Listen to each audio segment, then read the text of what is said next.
I too am honored to share the panel with my distinguished colleagues, Alex and Ghada. I'm also very grateful to Imam Jafari for graciously, competently, kindly arranging and organizing my trip to Europe. I'm very grateful. Like Ghada, I want to make a correction. Imam said that I'm one of the 101 most dangerous professors, which is he's citing a book of that title, and there has been two consequences to that, unanticipated consequences to that book. One is for the principal purpose was to intimidate us, which failed. The second unanticipated consequence is that publishers now read that book to find out which authors they have not published yet, so they go after them. Second, an unanticipated consequence is in colleges around the universities in Tehran. College students use that book, what professors not to miss when they are having their education. Now, I've been asked to talk about the Middle East, resisting empire and fighting for democracy. Resisting empire and fighting democracy, as you well know, unfortunately, is a fact, not new, and has been in the picture since the British Raj in India. Indian subcontinent have been fighting empire and for democracy since the British Raj. People under the Qajar Iran since the beginning of the 19th century have been fighting Russian, at the time, Russian imperialism and British imperialism, and fighting for democracy to this day. And people in the former territories of the Ottoman Empire were fighting both the Ottoman Empire and rising European colonialism and for their democracies. So it is very crucial to keep in mind that much of what we are seeing today is a new vintage of something that has been going on for quite some time. I believe the distinguishing factor today, as we witness these extraordinary events, is in fact the emergence of a new geography. It is the geography that is at the issue. Right under here, I just saw the Arab Revolt. There's something about Arab Revolt.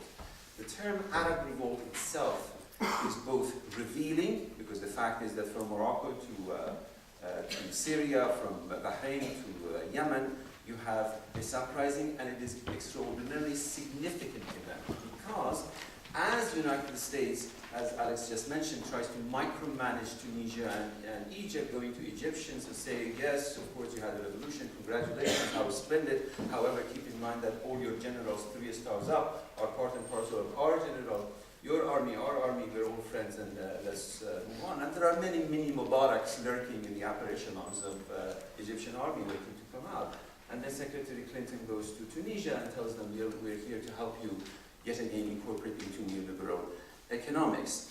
So, and then before they know it, then suddenly things happen in Bahrain, and more than anything else, the hypocrisy and double standard of the United States pretending for humanitarian reasons intervening in Libya, while there is a military occupation of Bahrain by Saudi Arabia, and they turn a blind eye and establish no-fly zone over Libya, but there is no-fly zone over Israel when the Palestinians are being bombed, no-fly zone over Saudi Arabia when Bahrain is being invaded, and the fact that the geopolitics of the region in the sense of, for example, the Sixth Fleet in Bahrain, or American military installations in Yemen, are all now subject to trouble. With the same logic, the hypocrisy of the apparent nemesis of the United States, namely Islamic Republic, becomes exposed, because when a revolution happens in Egypt, Ayatollah Khamenei is very quick to say congratulations to our Egyptian brothers that just had the Islamic revolution. Within minutes, of course, Muslim Brotherhood says thank you, this is not an Islamic revolution, this is an Egyptian revolution. And then when similar democratic uprisings happens in Syria, they don't know what to do with it and say, well, this is a plot by Saudi Arabia and by the United States, which is precisely the same gibberish that was said about the Green Movement when the Green Movement started. The other problem with terms, so there is something good about the term Arab Spring that makes it difficult to micromanage it. As soon as they try to control it somewhere, it pops up somewhere else, all in effect repeating that magnificent cry in Tahrir Square, Ash-Sha'b yurid isqat al-nizam. People demand the overthrow of the regime. However, by the very same token, things that happen in sub-Sahel Africa, the fact that from Somalia through Zimbabwe, through Djibouti, you have identical uprisings, young men setting themselves on fire, or demonstrations in front of presidential palaces, or a dozen young men and women in Zimbabwe getting together to watch a documentary, a film about Tahrir Square. The Mugabe government arrested, puts them to jail and trial and such, goes under the radar, if you call it Arab, because then there are other events happening that this conceals. With the same token, the reason that I'm very allergic to racializing revolution is the fact that you have had similar uprising with a different tempo in Iran, and by extension into Africa. There are resonances of it into Central Asia that this conceals. Even more significantly, the problem with a term like Middle East, a colonial fabrication, is that, in my judgment, labor unrest in Greece, students uprising in UK, and economic austerity in Spain and in Portugal are from the same global collapse of globalized capitalism, same economic facts.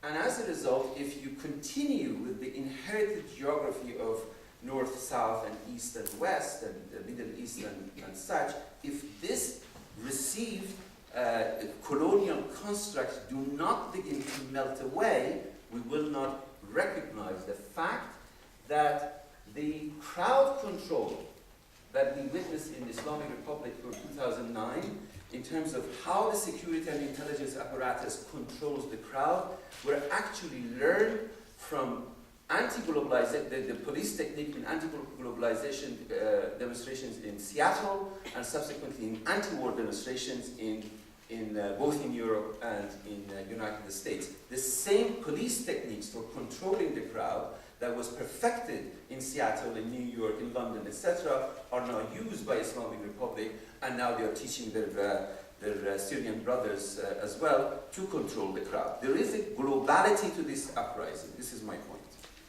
And the old colonial Kipling statement, East is East and West is West, is nonsense. The East is West, the West is East, and the twin have met. This is the new liberating geography that we have to begin to think about, and in order to have, I propose three factors as to how to begin to imagine this new liberation geography away from the Middle East. One is labor migration. One is the fact that statistically, according to UN, every night 850 million human beings go to bed hungry. 850 million. That's the spitting off of the globalized system. 300 million human beings roam around the globe in search of jobs.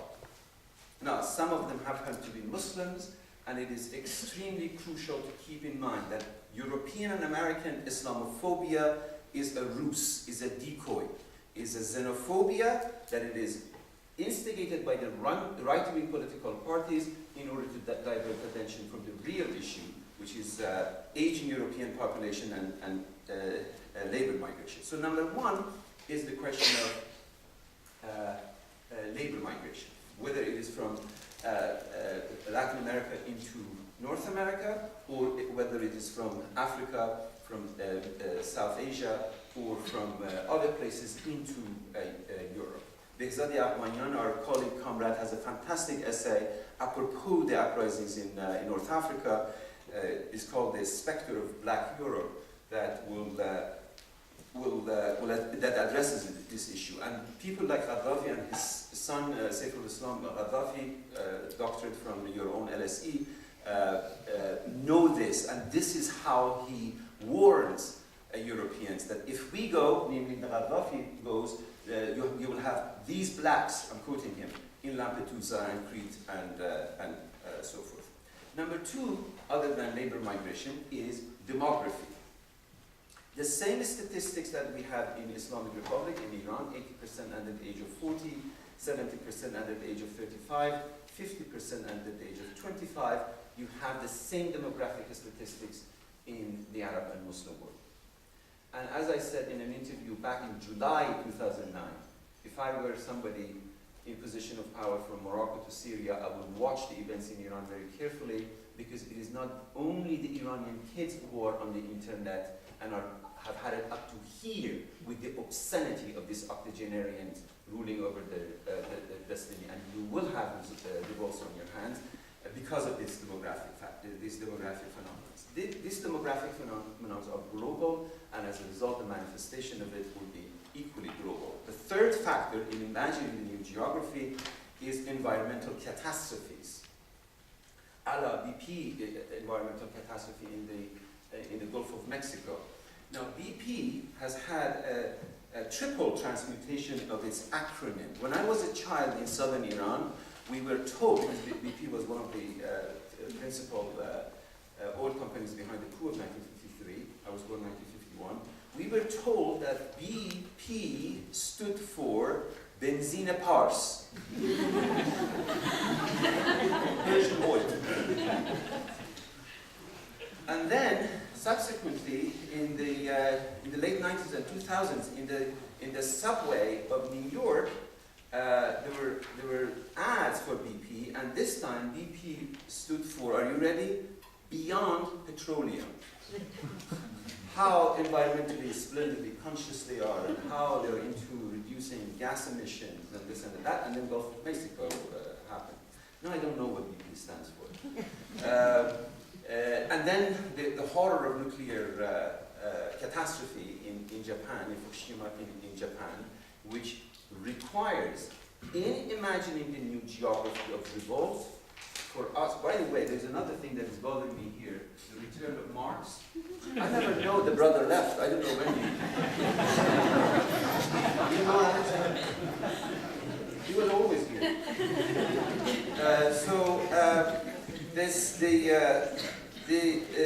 The new imaginative geography, which requires, it is not that we call for a global uprising, a global uprising is already in place.